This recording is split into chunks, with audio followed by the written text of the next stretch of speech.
आङो जिथि दुवार दख'रा दुलाराय बर' फरायसा आफादनि आफादगिरि आरो आंजों दङ जिथि दुवार दख'रा दुलाराय बर' फरायसा आफादनि गाहाय नेहाथारि सन्जय कुमार ब्रह्म बिथां।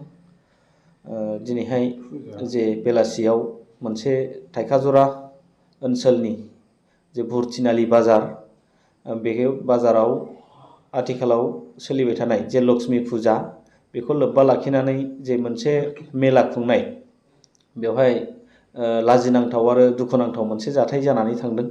आं बिनि बागै दिनै नोंथांमोननि नैबे चेनेलनि गेजेरजों फोरमायनो लादों। दा लक्ष्मी फुजानि मुङै जे माने फुजानि नामाव पारमिसन दङब्लाबो मेलानि मुङाव पारमिसन प्रशासननिफ्राय होनाय जायाखै, मानोना एसअपिनि प्रट'कला बेखौ थिना। दा बेखायनो दिनैहाय माने माखासे बाजार कमिटि आरो फुजा कमिटि लोगो नांनानै बिथांमोना एसअपिखौ मानियाबालानो जे पारमिसन गैयाब्लाबो बिथांमोना माने मेला खुंदों आरो बे मेलाखौ प्रशासना नोजोर बोनानै बन्द खालामहैदों। खनसे नङा खननै बन्द खालामहैदों बिथांमोना फोरमायदों। आङो असिजोंबो रायलायदों। बन्द खालामसेयावबो बिथांमोना अख्रायै माने मेलाखौ होसोमबाय थादों आरो दिनैनि जे बेलासि 3टासोआव माने बिथांमोना आरोबाव बन्द खालामनो थांदों आरो माखासे खेला होनाय आगजुफोरखौ बिथांमोना बोखांनानै लाबोदों होननानै आंनो असिया फोरमायहरदों।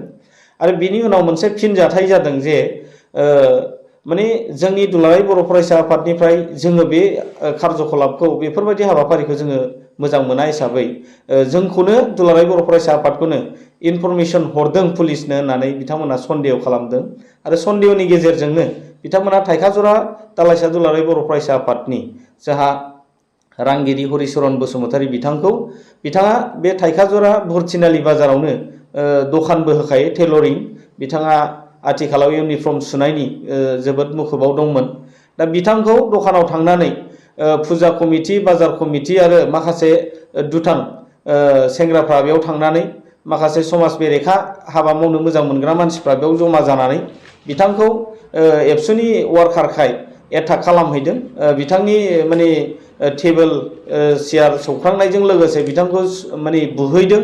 दा बेखौ जोङो लाजिनाय मोनदों जे माने एन्टि माने ससियेल एक्टिभिटिखौ मावनो मोनैनि थाखाय जोंनि बे माने बाजार कमिटि, मेला कमिटि बा रायजो राजा बेवहाय माने जि माने खेला होनाय, बिथांमोना बयबो बाहागो लानानै माने एबसुनि एगेन्स्टआव गाज्रि खोथा होनायनि बाथ्रा, एबसु अफिस सावनायनि बाथ्रा, बेफोरबायदि बुंबोनायखौ जोङो खोनानो मोनदों आरो बेखौ खोनानानै जों लाजिनायबो मोनदों आरो जोबोद जों दुखु मोनो आरो बेखौ जों सोंखारिनो लुबैयो।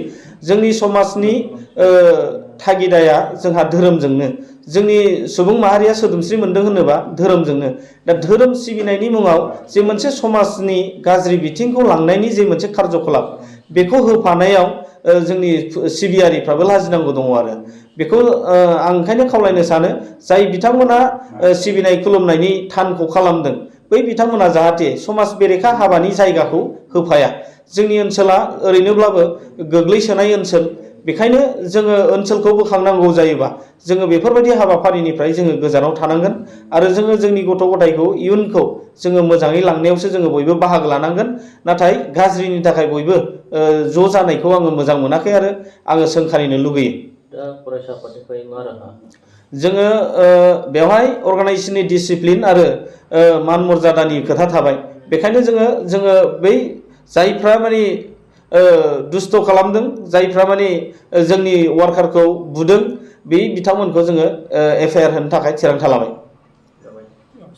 जोङो बे मिडियानि गेजेरजों जोङो जोंनि बिटिआर सरकार, आसाम सरकारखौ जों खावलायगोन, पुलिस प्रशासनखौ खावलायगोन जे बिथांमोननि सायाव एक्सन लानांगौ आरो समाज फोसाबनायाव जोंनि ओनसोलनि साफ्रोमबो जोंजों बाहागो लानांगौ। आं बेखिनिखौ बुंबाय। दा जोङो बिथांमोननि सायाव दालाइसा आफाद हिसाबै जों दुलाराय बर' फरायसा आफादा जोङो जेरैखि जाया बिथांमोनखौ जों केस होगोन, एफआइआर होगोन थानासिम। दा बेयो जोंहा थागथियारि जानानै दंखासै। आं थाइखाजरानि दालाइसानि वार्कार। आङो थिनालि बाजाराव टेलरिं दखान होयो। ओमफ्राय लक्ष्मि फुजा जादोंमोन थिनालियाव, बिनि नामावनो मेला दङमोन, तिरखि खेला, ओमफ्राय दावदै खेला मा खेला दंमोन आरो। बे बुस्थुखौ रुनिकाटा असिया थांनानै खेबनै थांदोंनो, आंथ' खबर गैया। थांनानै आङो बेस्थ'मोन, आंथ' खामानि मावगासिनो दंमोन, आंहाथ' दा इउनिफर्म सुनाय नालाय फुरा बेस्थ'खा। बेहायनो थांनानै आंखौ पुलिसनो एरनानै हरदों होननानै सन्देह खालायनानै पुलिसफ्रा बोखांनानै लाबोबाय। ओमफ्राय उनाव पुलिसफोर फैखांनायनि उनाव आंखौ जोहैबाय, बुहैबाय, एरनानै हरदों, नोङो एरनानै हरदों एबसुनि वार्कार जानानै, जायगानिफ्रायनो एरनानै हरग्रा दंनो, बेबायदि बुंनानै आंखौ एटाक खालायहैबाय आरो। एटाक खालायनानै दन्दा प्रदिप बरगयारि, प्रदिप ब्रह्म आफादगिरि माजों बुवा नोंखौलाय? माजों बुवा? सौबाय, टेबोलाव सौबाय, ओमफ्राय जोदों आरो, टेबोलाव जोबाय। ओमफ्राय आघातआथ' नैबेहाय नांदों, बे टेबोला ओरै जुहुबोबायना, जुहुनानै उदैयाव नांफैदों आरो। ओमफ्राय खेमसियाबो जलदब गोलैलांबाय। आं गस्ला गुदाम सुबाय थादोंमोन, खेमसिया गोलैबाय नालाय आथिङाव एसे हाबदों आरो, जुथा गाननायमोन नालाय। मा खारनाव बुदों नोंखौलाय बिसोर? आंखौ बिदिनो पुलिसफोर लिंहरनानै होदों, एरनानै होदों होनबाय। ओमफ्राय गेदारिं जाबाय आरो, मानसि फुजानि कमिटिंबो फैबाय, कमिटिंनियानो जोदों आंखौ। बेनि अनगायैबो सिगांनि समफोराव पार्सनेलि माबा मोनसे? आंहाथ' रावजोंबो माबा गैया, एगेन्सबो गैया, नांलायाबो आं खमलायाबो। बाजार कमिटिजों आं मोजाङै मोजां रायलायो, खिन्थु नैबे फुजा लक्ष्मि फुजायाव दिनै मा दायनि थाखाय आंखौ बेबायदि खालायखो आसरितसो मोनदों आं। साबा। मा मा नाम? बिनि नामा प्रदिप आफादगिरि, प्रदिप ब्रह्म आफादगिरि। प्रदिप ब्रह्म फादगिरि, बिनि गामिया ओमफ्राय मोनसेया जाहैबाय थुला ब्रह्म दुनाबारि, बेहा। ओमफ्राय सुक्रमनि बसुमतारी, बेहा थाइखाजरा। ओमफ्राय नयन नार्जारि, बेबो थाइखाजरा। ओमफ्राय सासेया उत्तम बसुमतारी, फुबसालबारि, बेहा।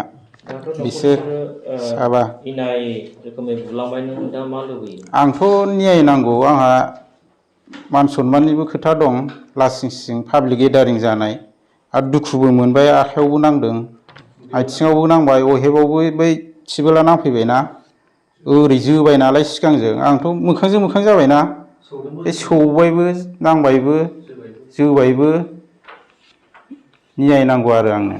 बेजों लोगोसे अफिसावबो नागिरलांदों बिसोर, अफिसबो दालाइ आफाद थाइखाजरा इउनिट दालाइ आफाद एबसु अफिस, बेखौ सावनो होनदों आरो बिसोर।